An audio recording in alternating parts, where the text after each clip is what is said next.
Hey y'all, what's up? This is Nina Perez, and this is Straight Talk, No Sugar Added. This show is created to discuss life topics to grow, challenge, and transform your thinking. Now, I am so stoked because we have a really amazing guest for you today. And her name is Dawn Cady, and she is a success guide, intuitive, a certified holistic therapist. She's the owner and founder of Alleviate Pain. Now, here's the cool and amazing thing, which I can't wait to get into. Dawn has suffered for 31 years with an opioid addiction, learning how to walk again, despite what doctors insisted that she couldn't do or that she would be disabled for the rest of her life. And that, as you know, guys, we are always on here challenging the way we think and really inspiring one another so that we can move this world further and further along. So, Dawn, thank you. Thank you so much for being here. How are you today? I'm good, my love. Thank you for having me. I love your accent. Where are you right now? So I live in Australia, but I'm actually from the north of England. So I've got a very different accent to Ah, what I was okay, awesome. Australia's beautiful. What time is it for you? So it's now 9:30 in the morning. Oh, in the morning. Okay, because it's Yeah. 7:30 p.m. over here. Okay. Wow. That's awesome. So, Dawn, the way I like to do this is I have an amazing audience, and they're always like really involved with what's on the show and the people, and I want them to know who you are. So, why don't you tell us a little bit more about who you are, Dawn? Because your story is quite compelling. So, we're gonna get to that. But who are you, Dawn? That's okay. Yeah, a little bit about who I am. So I'm an English woman that arrived in Australia 16 years ago, and I'd been one of those sickly kids who just Mm. always got sick all of the time. And I moved to Australia with my ex partner, an Englishman, and then married an Australian. So, in a nutshell, I came with an Englishman and married an Australian. End of interview. Um, no, so basically, I came here.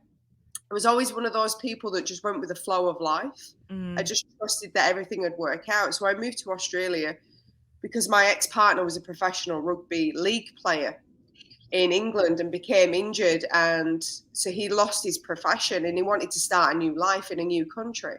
So we moved here because of what he wanted. I didn't know what I wanted, so I just went with the flow. Right. And then I would have a journey which I'd become disabled, and pretty much then I'd have a procedure which would then put me back into the worst state I've ever been in my Mm. life. And then just this complete journey of PTSD, anxiety, depression, suicidal thoughts, Wow. wanting to end my life, opioid addiction. Just this journey of coming to Australia was just something beyond words.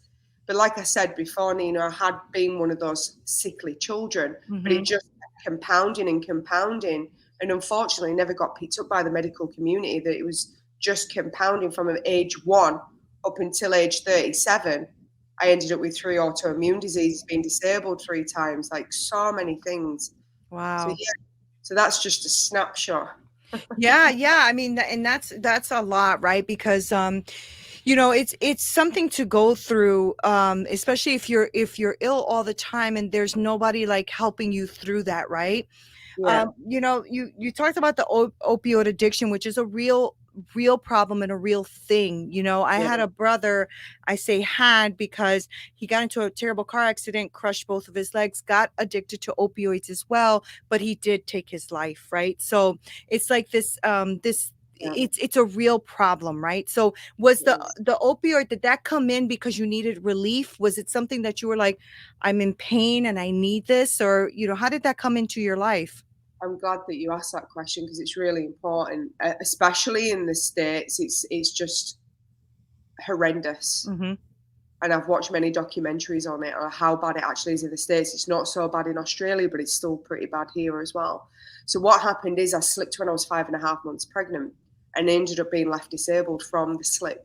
Didn't actually hit the floor. I turned and caught the kitchen sink, but in that movement, I damaged so many parts of my Right. body, but it went undiagnosed because I was pregnant. They couldn't do any scans.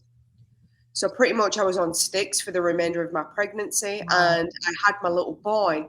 But what happened was, rather than me improving, because when you're pregnant, you become quite flexible. Lax is what they say. The muscles become so relaxed. Mm-hmm.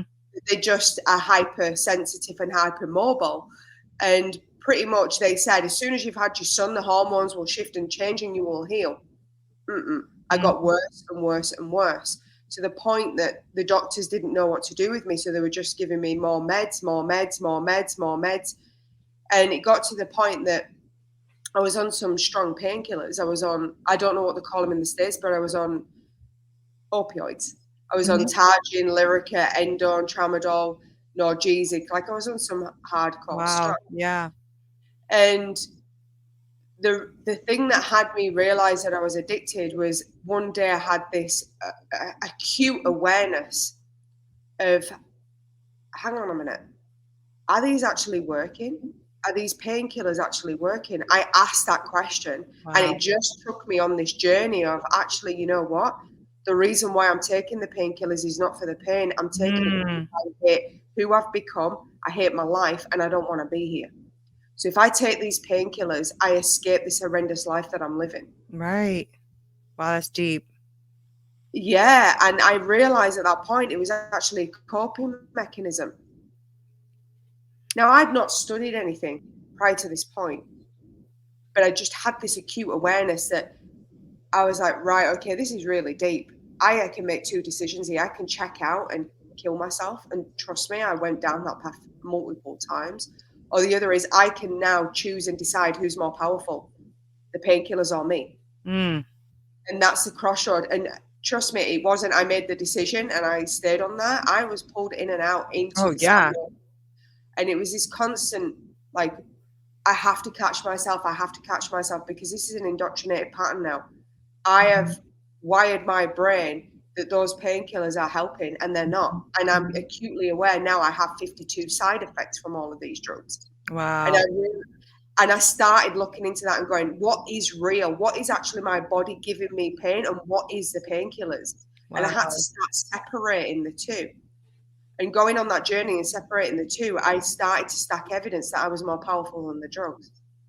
That's amazing and difficult, Dawn, right? And difficult, like, you know, because I know women in my lifetime that have been addicted to opioids, right? And it is literally like that. It sneaks up on you. You don't even realize it. You are literally at first taking it because it is true that it does help you with that pain. For once you feel that relief, you're like, oh, phew, I can sleep tonight.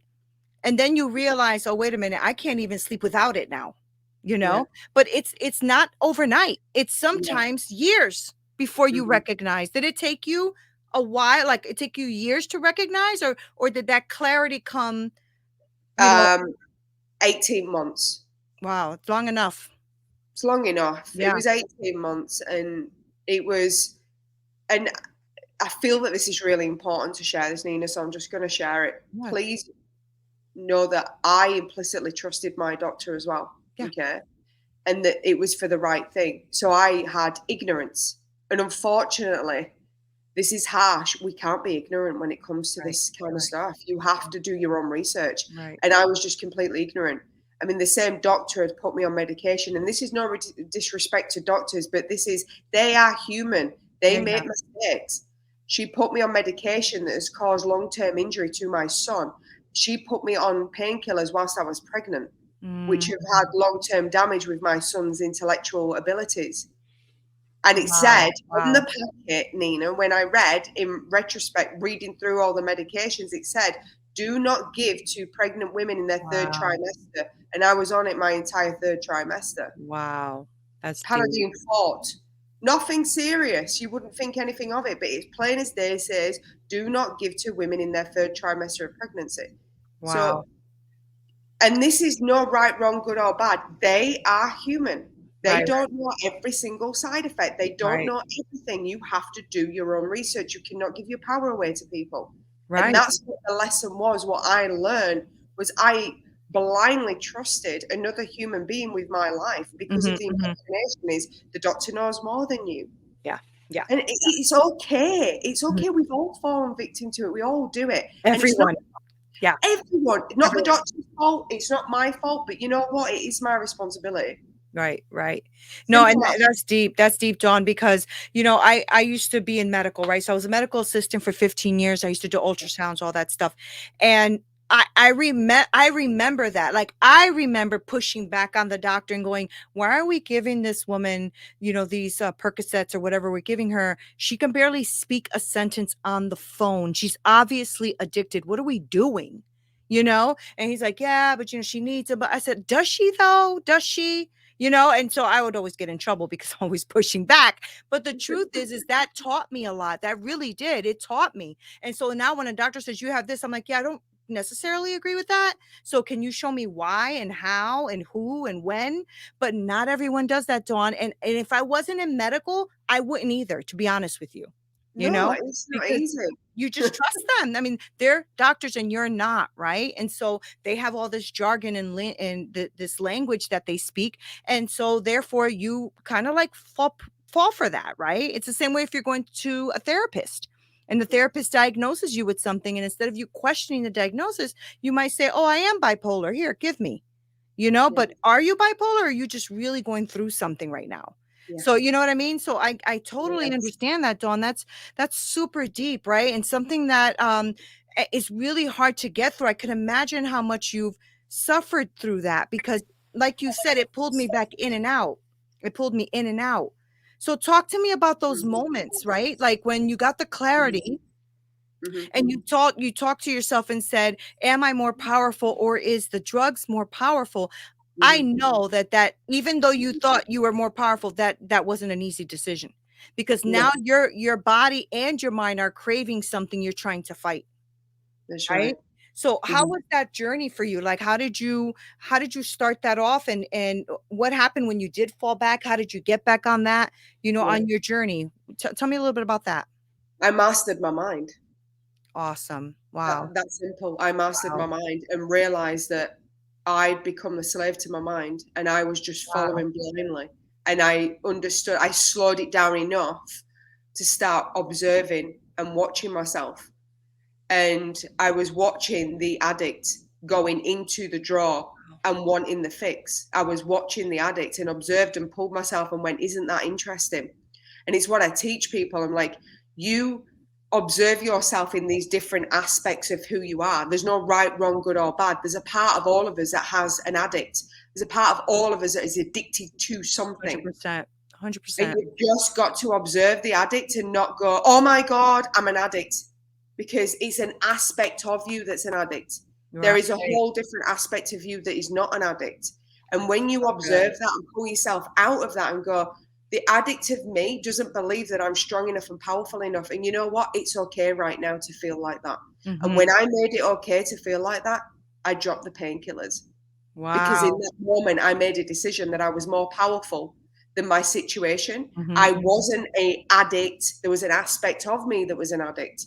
Mhm, There was an mhm. aspect of me that was deeply addicted. And when I didn't make her right, wrong, good, or bad, and just went, "You know what? You've been through shit. I can Mhm. see why you want to check out. I Mhm. can see why you don't want to be here." And when I had those conversations with that part of me, it just stopped.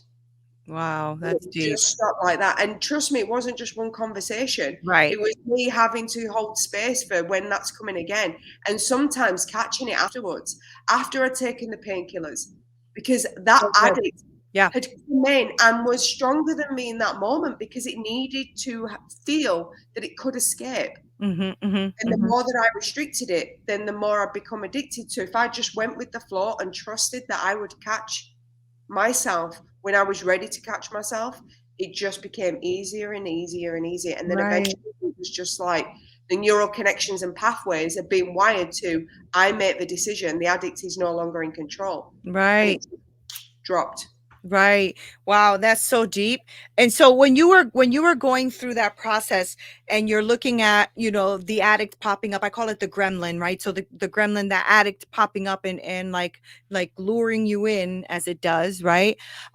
Did you realize as you started to shift your brain and shift your mindset, because I love like NLP stuff, right? So thinking about how you shift your brain and everything else. So when you were in that process, did you feel like the depression and the anxiety started to dwindle off as well? Like, did you think the addiction and all of that kind of like played hand in hand with each other? It was almost like they played hand in hand, and once one had dissolved, another one had rise. So it was Oh, almost like this.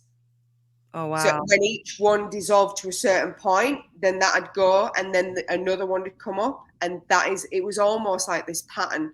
So it just go Wow. around in circles, Mhm, mhm. like it's like a spiral. It'd go into a spiral. I get to a certain point with the addiction, and then the depression would come in. I get to a certain point with the depression, then the anxiety, and it was like a healing all three at the same time. Wow, wow. Yeah, Yeah. so it's like a Yeah. spiral. But yeah, they're Okay. definitely related because depression is looking to the past. Oh my God, I was this, I was that, I had this, I had that, and now I'm fucking this. Right. Right. Depression. And Right. then there's the anxiety of what if I'm like this for the rest of my life? What Yeah. if I'm addicted? What if I experience this? What if I'm a shit mom? What if I'm this? And then I'm looking at my now and going, well, makes sense I'm going to be like that because look at my now. Wow. And that's what was happening. So it's Mhm. like the addict would then go to one side, and then I'd be tossed back between these two, and then it'd go back to the addict. And it was just Right. Right. trusting. It was just trusting the fact that, you know what? I'm not the depression, I'm not the addict, and I'm not the anxiety. I'm who I am right now, and who I am right now is the one that's going to change the future. I Right. can't Right. go Right. into the future and change it, but in this present moment, I can hold that I am more powerful than the addiction today. I can hold that I'm more powerful than the depression today. And just kept choosing that and choosing it until it just became my reality that I was the master of my mind. I was a master Right. of this situation. But it was a journey. It didn't happen Mhm. overnight. Mhm. Mhm. I'm sure it was. Yeah. How long ago was that moment, you think? I mean, I know there were a lot of moments, but how long ago Yeah. was that moment when you said, "Okay, this has to change?" The moment was when I had three specialists in their field turn around to me and say, this is your life. It's Mm. not going to change. And I spiraled for about 2 weeks. And then I was in the fetal position in bed. And I was like, right, I'm done. Right. I'm done. Mhm. I can't live like this. This is not my life. This is not what I signed up to be. I am not this person. I don't know who this is. And who I am is not here anymore. I'm Mhm. off. Mhm. That Wow. was That's when I that's decided. dark. Yeah. And what happened was I just surrendered to it. I completely just went, okay, I'm done. And I went into, and I call it the pit of despair, the cesspool. And I just went into it and became completely consumed by it. And I don't know how long I was consumed by it. I have no idea. Hours, Mhm. no idea. But at the end of that, during that, there was, how am I going to do this? How am I going to end my life without my son finding me? Because my son was 16 months at the time. How do I do this? So it was always plotting whilst this was happening. And whilst I just surrendered and I was okay with me ending my life, I was okay with the plan. Then suddenly what happened is, as I got to the end, Mm. and I'd faced my fear. Wow.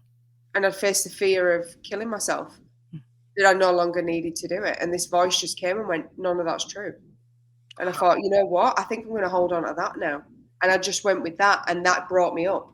So That's I'd gone so down the powerful. spiral, and Mhm. then I just went, there's nothing left. I Mhm. faced fear. I'm just going to do it. I'm just going to end my life. I faced it. I'm not afraid of it. I'm going to do it. And then suddenly this other like conversation was happening of none of that was true. You decide whether it's true. Do you believe that you're the worst person on the face of the earth? Do you Wow, think that's you're powerful. worthless? Right. Do you Right. think that you're the worst mom on earth? Do you really seriously believe that you're the worst mom on earth? Right. And then all these questions came through, and I just kept holding on to them. And they pulled me out, and I walked out of the bedroom.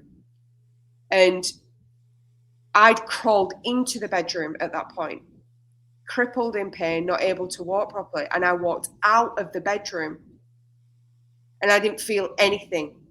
And I looked my husband in the eye, Wow. and I stared at him, and I said, I'm back. And he just looked at me and said, I knew you'd come back. Wow. And Wow.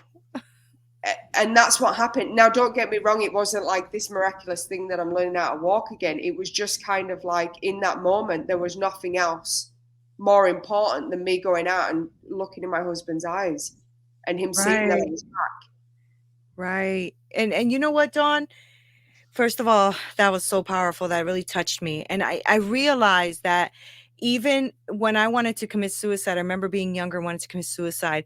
I also did that, like went to the end of myself, like to the end of yourself.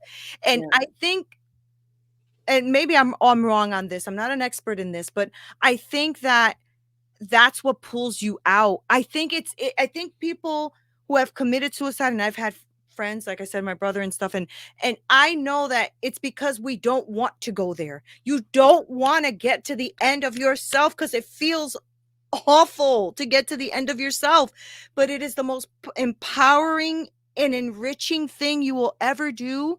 Mm-hmm. And just keep in mind that you will get through it. Tomorrow will come, you know. And I know, Dawn, that this is not a journey where you just get up and now everything is fine every day. I know you still have to make sure you hold yourself accountable, make sure you're pulling yourself up, and when that little voice starts coming in, you're like, I don't think so. Not today, right? Because I'm sure that there's struggles still today where you have to pull yourself and know that you're not going there, right? Now, I bet you're more intentional now than ever. The amount of times I've had to go into that, the first time was the worst because it's like, I don't know where this is taking me. In fact, you Yeah. know what? It had to get to that point where I was just like, you know what? There's nothing else. Mhm, mhm, I had to get to that point the first time. You don't have to get there. I mhm, had to get to that point. In order for me to visit that, I had to get to that point. Now, recently, I had to get to the point of insane and accepting that I am insane.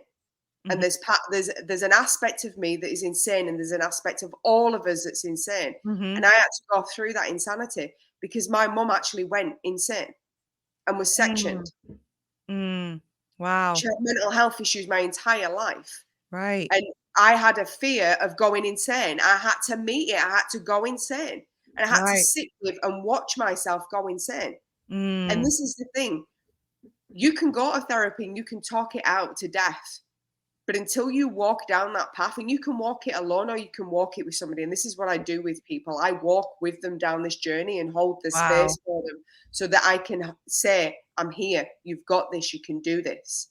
Right. Wow, And wow, people wow.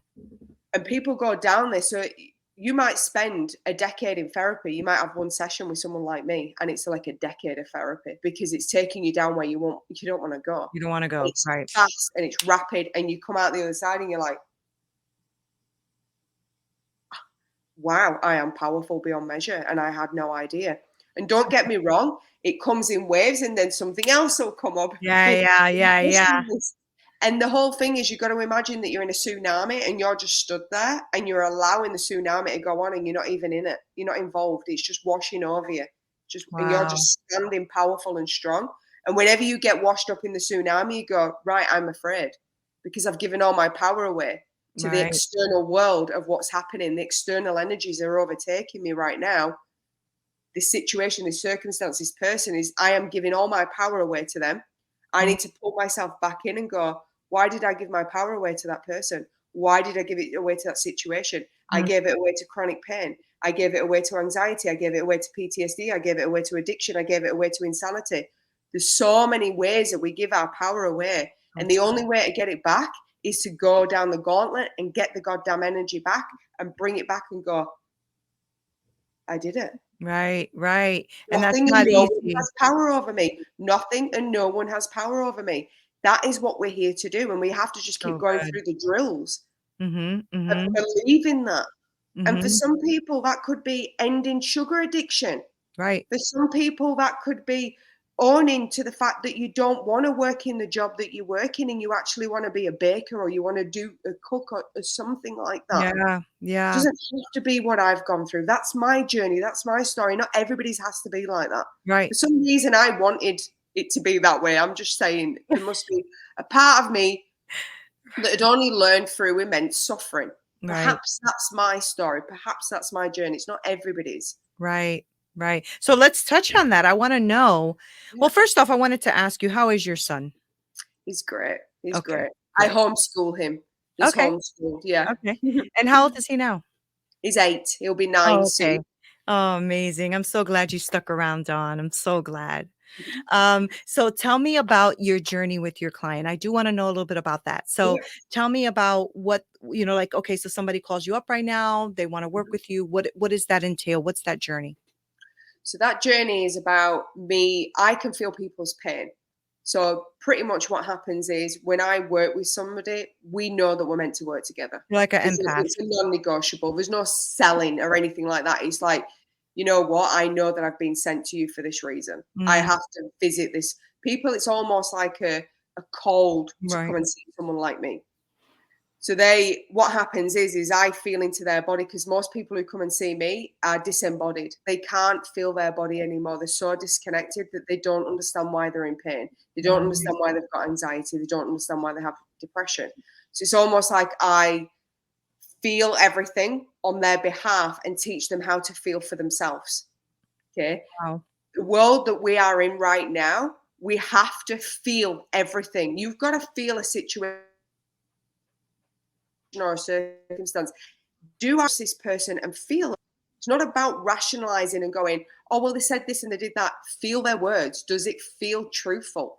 If you Right. don't learn how to navigate through this world through feeling, you'll go insane looking at the Mm. outside world. You're You've got to speaking come a lot. inside. You're saying a lot, Dawn, because when you think about what everything you're saying, I mean, I think about this all the time, especially with social media. Nobody has feelings anymore. You see something tragic and you're already scrolling to the next story and to the next story. Oh, a homeless Yeah, person scrolling to the next story. There is no attachment to feelings, Dawn. That's that's really right. deep, right? So you're taking them Yeah, back to their humanity. You're taking them yeah, back to, their empathy and their sympathy, all of that. That's powerful. And not many people are even doing that. no, So that's pretty freaking powerful. Wow. Wow. thank you.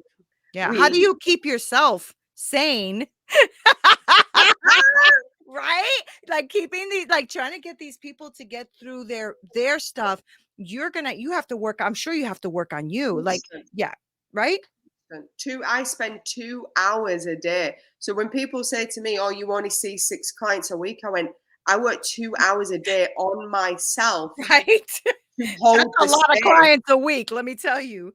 for them Right. to go insane, for them to actually want to end their life. I have to hold the space knowing that it'll never happen and they can get through Right. this. You have to have no triggers at all inside of you to be able to do that. Right. You Right. have to be exceptionally powerful, which means that you have to have gone through what they have gone through on some level, or Right. you can't hold the space. Right. And Right. this is the thing that I want people to understand is we go and see professionals who have read out of books, but if they've not got a lived experience of it, they cannot ever understand or hear you to the level and capacity that you might No. need. Right. Right. Right. And so tell me, how long is that journey with you and your client? Like, is this something that you do it in small increments? Is this something that happens in months? So like how long do you have a program? Like, how does that all work? It's really interesting how I work and marketing people and my coach of self is like, you've got to change your model. I went, listen, the body tells me, okay? The body is the one that has to process the emotions. The body is the one that has to let them go. The body is the one that stores all of the stories, all of the pain, all of the hurt. You Right. cannot do what we have done for centuries, which is the mind is in control and the body is a slave. We've got to switch that paradigm. The body is highly intelligent. You've got to respect it. You've got to learn it. You've got to understand it. Absolutely. The body tells me how long between each sessions before it'll let me back in the space of the body. It'll go, you know what? After this, I need 12 days of recovery. Yeah. I need 12 days to clean up all of this because just because psychologically, emotionally, you've dealt with it, your body's still got to clean up the mess. Mhm. Mhm. Mhm. So, for example, for people, this is coming through. I feel like this is really important. For those of you that are struggling with neck pain, it's not just neck pain, it's your rigid way of seeing the world. You can't move. This is a neck. represents your ability to see things from different perspectives, to look to the future, to look to the left, to look to the right, to look behind you and have no resistance. Your neck symbolizes your fact of how you see and perceive the world. Mm-hmm. You have Mm-hmm. neck pain and neck pain comes through, it means that you have a rigid point of view and perspective. So you have to let Interesting. go in your body. So you go, okay, I release and let go. I'm not rigid. I see things for what they are. I'm open to different ways of seeing. I'm teachable. I'm coachable. I'm open to seeing the world a different way. Yes, you have understood that, but you have neural connections and pathways that have Mm-hmm. believed Mm-hmm. the complete opposite to that. So you have now said to your brain, I need you to go out and stack evidence that my new way of thinking and feeling and experiencing the world is true. That's right. Therefore, I don't go insane and start collapsing neural connections and pathways that I've been living on and coping mechanisms. Right. Our brain is so intelligent. So good. Yeah. Yeah. When we say to it, I want this, it has to go out and collect the Yeah. evidence Yeah. before it'll change. And then what happens is it then goes to the body and reports back, it's safe for us to let this go. It's true. Mm-hmm. We Mm-hmm. can change this. The new neural connections and pathways are live now. You will now start creating new hormones, new chemicals, and this is what we see. This is our reality. Then the body can release and let go. So if I come in too early and this is all going on and I'm coming in and going, and I'm going to shake you again and we're going to release and let go, the body will go, hang on a minute, this is too much. I've still Right. not finished this. Right. Can we go back and hold the space? And this is the thing. So some people may go see a coach for 2 or 3 years to get a result. People ask me and say, how long does it take? It's how quick are you willing to release and let go? Yeah. How much are you willing to trust the process and yourself? Right. I can't answer those questions. Some people come and see me and it's 3 sessions Right. Right. Right. from severe Mm-hmm. Mm-hmm. from severe anxiety, PTSD, depression. 3 sessions, got absolutely fine. You're an individual. You've had your own journey. You've had your Right. own process. You Right. are your own person. You get to decide how long it takes, not That's me. true. That's absolutely true. And especially the fear part of it, right? So if you're afraid and you don't want to Yeah. let go and you're super fearful, like of judgment or somebody thinking like, Dawn is going to think you're weird or it's going to take you so much longer, guys, so much longer. So let me ask you this, Dawn. Is this something that you do now, being that you're in Australia? Are you doing this in person? Are you doing this virtually? How are you doing your clients? I do everything online. Oh, you Everything. do? Okay. Yeah, Wow. I Okay. do everything. I've got clients all over the world and I do everything online because of the fact is when you are in your own home, you've got this level of safety. Yeah. Comfort. Yeah. And when you are with someone, you can almost not have to look at them. But when you are on Zoom or when you are doing face to face on a computer, you Right. can't look in it. There's no escaping it. Right. It intensifies the process. I've found that when someone used to come into, I used to have pain clinics and practices, and I just closed them all down because I experimented and I found that when people were face to face, they'd look away, they'd be a lot of silence, there'd be distraction. They'd be like, "Oh, can I have a cup of tea? Oh, I need the bathroom." Yeah. But when someone is on the computer with you, it's almost like you can call them out easier. You Yeah. can say, "You know what? Are you sure that you need the toilet, or is this your way?" And they'd be Right. like, "You know what? No, I need the toilet." Great. Because we distract ourselves. Yeah, yeah, We yeah, have this 100%. thing It's called uncomfortable. Right. excuse-itis, and we make excuses after excuses after excuses. And when someone holds a space for you for making excuses, you'll be with them for years. Mhm. But if someone is not going to allow you to make excuses and just say, "Do you think that you make," and not going, "You're making an excuse right now. You Right, don't need the toilet." You just say, "Do you need do you need the toilet? I need right, for you to know. I don't need to know." If right, you're making excuses, that's fine. But if right, you want a rapid transformation and you want to get through whatever you're going through, ask yourself a question: do I need the toilet, or am I making an excuse? right, And it's okay if I'm making an excuse. There's right, no right, wrong, good, or bad. If you're right, making it, that's fine. right. You're giving them permission to be truthful to themselves. Yeah, it's Right, okay. If you're right, making it, if you need to get out of my energy, if you need to go for a walk, that's fine. right, If your body actually does need the toilet, if you're nervous, that's fine. But you need to see the truth of everything, why you're doing what you're right, doing. Because if right, you're not, you're flying blind in this world. If right. you don't know the motivations behind what you're doing, if you don't know it's on the, and this is coming through that I need to share this. There's two paths in this world, and there's two choices in this world. There's the path of destruction and the path of freedom. You have to know where you're heading. And if you don't know which path you're heading down, the chances are you're down the path of Destruction. destruction. Yeah, for sure. If you don't know where you are, you're here. And if you're here, you're going to create more and more and more and more of this because you're wiring your brain to live in this place. Right. But if you pull yourself out and you come back to the fork in the road and go, right, okay, I was down there, now I'm here. Where do I want to go? Well, I don't want to be in pain. I don't want to have disease. I don't want to have suffering. Okay. Well, if I don't want it, it means that there's something here that has power over me.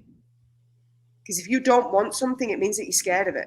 If you're scared of it, you've got to go back here and face the fear of it. If you don't face the fear of it, you will just keep going down and down and down. And what's the sign of insanity? Doing the same thing over and over again. Right.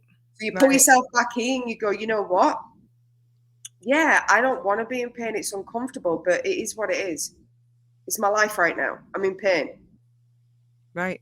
I'm just got to accept it. It's my responsibility to change it. No one else is going to fix me or heal me. And that's a massive thing here. No one is going to fix me or heal me. It's going to be me.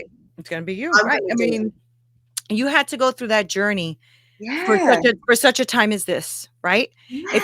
If you didn't go through that journey, you wouldn't be able to do what you do now. And nobody's saying that the journey was amazing and fun, but it was definitely necessary.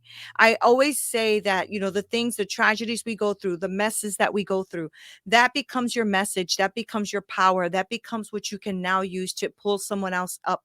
And so I'm really glad you're doing that, Dawn. I'm not glad you had to go through so much hurt and pain, but I am, like I am and I'm not, right? It's like this weird thing. But I really love the work that you're doing, Dawn. And so, I know that my audience is probably like, "Oh my God, what is she saying?" But I want you to let my audience know how they can find you, like how they can. I love that you're doing everything online, so this makes it easier. So let me know, all of your socials or the way you like to be contacted. So I have what I like people to do is I like people to understand what I'm about, the teachings. So the first thing that I would suggest is if you're going to healyourself.dc, that's a Facebook group. Okay. I give lots of wisdom and teachings because the thing is, if you don't have your compass right, if you don't know where you're heading, you're just going to be listening to other people. Yeah. You need to understand and trust yourself and become sovereign. And what sovereign means is you need to be independent. Mhm. You need to have your own way of seeing the world and start to feel, is this true to me? Is what my doctor's saying the best thing for me or not? Not right, wrong, good or bad, or they're not trying to help you. They are. They're trying to help you. But you have to discern, is it right for me? Right. And my teachings help you become more powerful and stand in your powerfulness of who you are and understand and accept that everything is working for you. Okay. So my job here on earth, and this might be a bit out there for people, is I'm here to help people not be victims of a situation and circumstance awesome. because you'll just perpetuate it. Yeah. So I'm here to help you see the truth of who you are. So you go into my Facebook community, you'll get teachings there. I am a very spiritual person. Mhm. Okay. And what I mean by spiritual person is I know that we're all here for a bigger reason. We're just like bees. Bees have no idea why they're here. But Without look them, at we the would clock. die. Without them, we would die. Without them, we would die, and they have Yeah. no idea. And we are no different. Right. We are here to experience life and be who we authentically are. And through that, we have massive changes and ramifications throughout the world and people. We touch their lives. It's a ripple effect. If you are good in the world and you show up and you're authentic and you don't hide from the darkness, because we all have the darkness Oh yeah, inside for us, sure. Yeah. and you don't hide from it and you don't make it wrong, you start to heal. And when you heal, you start to heal your family, you start to heal those around you because they start to see you as, wow, you're a beacon of light. You're the one that has me feel safe. And when they feel safe, they start to feel safe inside themselves. That's what I'm here to do, to help humanity remember that we are incredible. That's awesome.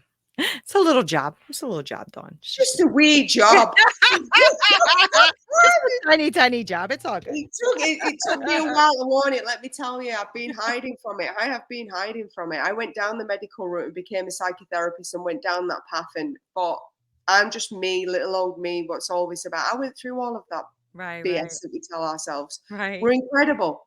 Yeah. We are all incredible. And you know what? Do I fully own it? No. I'm sitting here going, oh my God, I'm sat here going, I'm incredible as well. Fuck, I've got to own that right now. There's a part of me that's That's real. screaming. That's real. I Yeah. have not got my shit together in every area of my life. If I had, I'd be gone. I've Right. done my job. This isn't Right. university. We are constantly learning. I don't have everything together. I'm not sitting here and saying, oh, I'm amazing, I'm incredible, and I'm embodying it. Right. Sometimes I'm like, everybody else is incredible. I'm not. And listen to the Right. insanity of that. Right. That's Right. insane. That Right. is insane. How is everybody else on planet Earth incredible, but Right. I'm not incredible? That's insane, Right. isn't it? Right. Really? And this is what we do though, right? We constantly do Yes, this to ourselves. Yeah. Yeah, for sure. But all I'm the I'm time. really glad that you took the time all the way from Australia. I've never been there, but I've been wanting to go. But thank you Beautiful. so much for doing this and spending time with us and really just dropping as much.